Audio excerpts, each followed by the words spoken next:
Hey everyone, welcome back to another week of speeches brought to you by myself, Brian Lottie. Today I'll be giving you a persuasive speech based on Monroe's motivated sequences. I'd like to start right there because as I go through this presentation, this persuasive speech, I'm going to utilize each of the topics, so I want you to understand what exactly they are. So, Verteber, CellNow, and Verteber state that the motivated sequence pattern combines a problem, problem solution pattern with explicit appeals designed to motivate the audience to act. The motivated sequence pattern consists of 5-step sequences. The first being attention step, the second the need step, the third the satisfaction step, fourth the visualization step, and finally the action step. So as I go through and present each topic, I will explain how they have a role. So, today I'm going to try and persuade you to play video games. So, it's relevant to you simply for the fact that it will help increase your reaction time, your visualization skills, and your hand and eye coordination.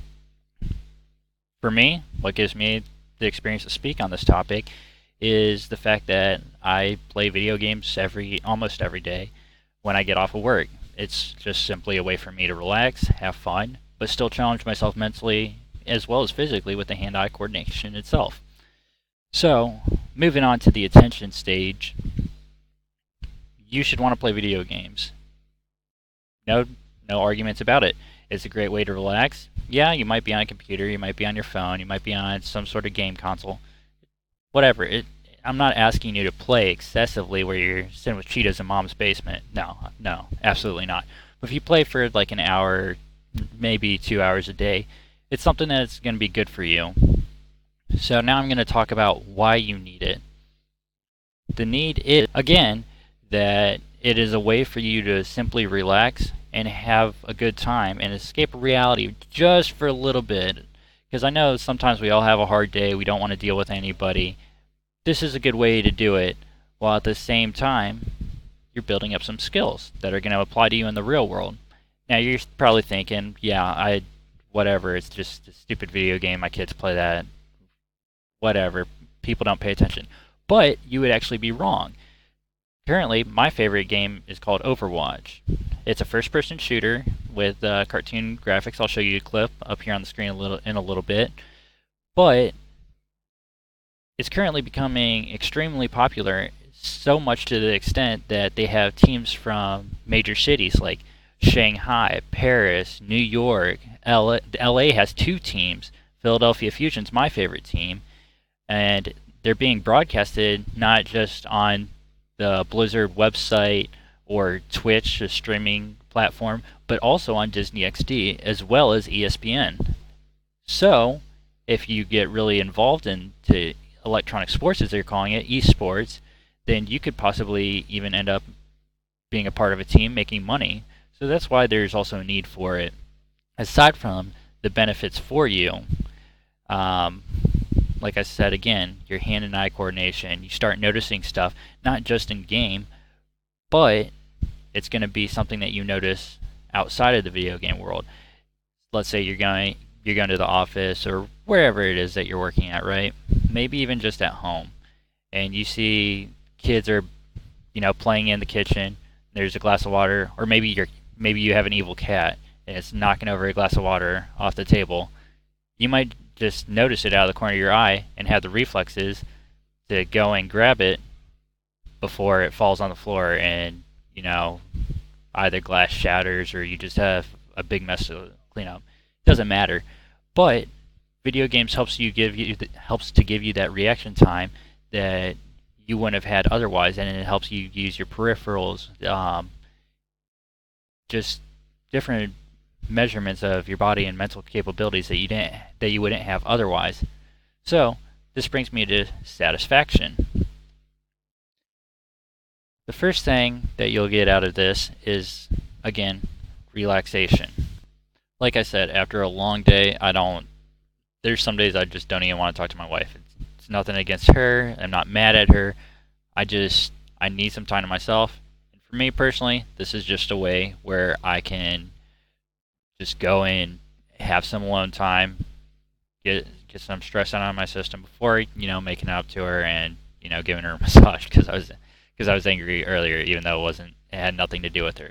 But on the same hand, or both hands, since I play on computer, I'm moving a mouse with one hand, and then I'm playing with the alphabet on the keyboard. So that's using both parts of my brain to coordinate those systems.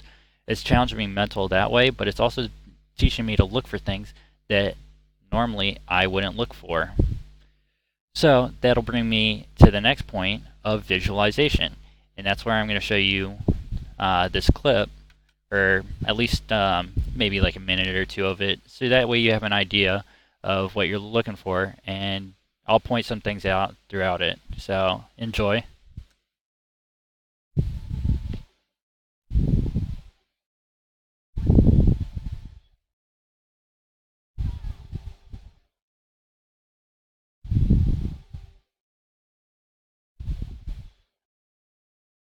So you see right there, they were looking in a completely different direction, and then as they turned, they used their peripherals to catch that person out in the open and sniped them for it.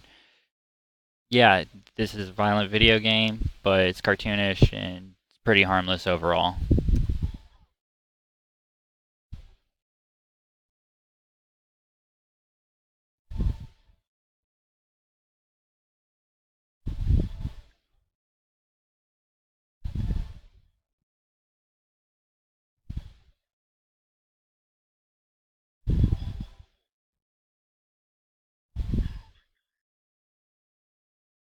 So you notice like people get like some of the satisfaction out of it.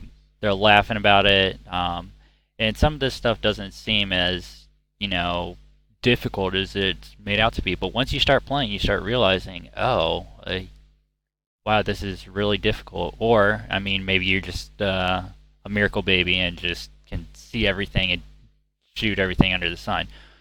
But that brings me to the next point of it doesn't have to be a first-person shooter to get you wound up about it. You can play games like Guitar Hero or Rock Band if you're a musical junkie, and you can use the instruments to synchronize with the notes on the screen as well as just enjoy the music itself. So it doesn't have to be just a first-person shooter. But that brings me to a quote in relation to first-person shooters about the reaction time. This comes from Green and Bavlier, and they say that video game players have been reported to show improved hand-eye coordination, increased visual processing in the periphery, enhanced mental rotation skills, greater divided attention, and enhanced visual spatial memory. A series of published accuracy studies have established that playing action video games enhance performances on tasks thought to measure different aspects of visual attention, including the ability to A. distribute attention across space, B. efficiently perform dual tasks, C. track several moving objects at once, and D. process streams briefly presented visual stimuli. So those are just a couple ways that it's actually really beneficial for you, and I hope that you really enjoyed this presentation, and I want to see you out there. I want to get you on the gaming platform and having fun and enjoying everything about the gaming world itself. Thank you and have a nice day.